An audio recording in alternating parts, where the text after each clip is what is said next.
வணக்கம். நான் திருமதி சங்கரேஸ்வரி ஆரம்பம். ஒரு ஊர்ல ஒரு குரங்கு இருந்ததாங்க.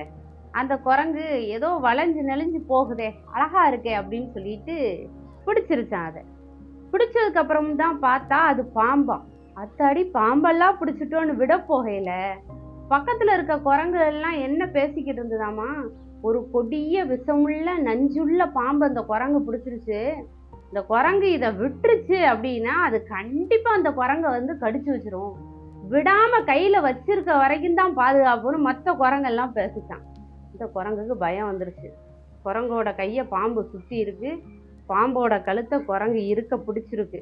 பிடிச்சிட்டு இதை விட்டுறவே கூடாது, விட்டோம்னாக்கும் நம்மளை கொத்திரும் அப்படின்னு பிடிச்சிக்கிட்டே இருந்துதான். சுத்தி உள்ள குரங்கெல்லாம் அதை பார்த்து பாவம் பேசிக்கிட்டே போய்கிட்டே இருந்ததான்.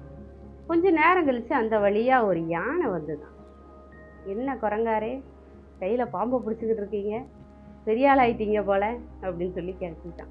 உடனே குரங்கு சொன்னிச்சான், இதை நான் விட்டேன்னா இது என்னைய கடிச்சிரும்ல, அதான் பிடிச்சிக்கிட்டே இருக்கேன், விடுங்க கடிக்காதுன்னு சொன்னிச்சான்.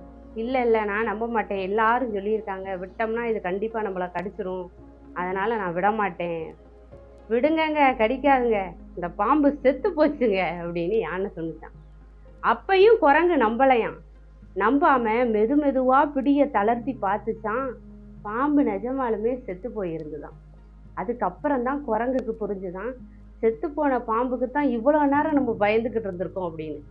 நம்மளும் நிறைய செத்த பாம்புகளை பிடிச்சிட்டு பயந்துட்டே இருக்கோம். நேற்று காலம்பரை எந்திரிச்சிருந்தோம்னா அந்த வேலை முடிஞ்சிருக்குமே. நேற்று அவர் அப்படி பேசிட்டாரு, அது மனசு ரொம்ப கஷ்டமா இருக்கு அப்படின்னு சொல்லிட்டு ஏதோ ஒரு தேவையில்லாத மனக்கவலையெல்லாம் கையில வச்சுக்கிட்டு கஷ்டப்பட்டுக்கிட்டே இருக்கும். அதெல்லாம் விட்டுட்டு சந்தோஷமா இருங்க, மகிழ்ச்சியா இருங்க. நன்றி.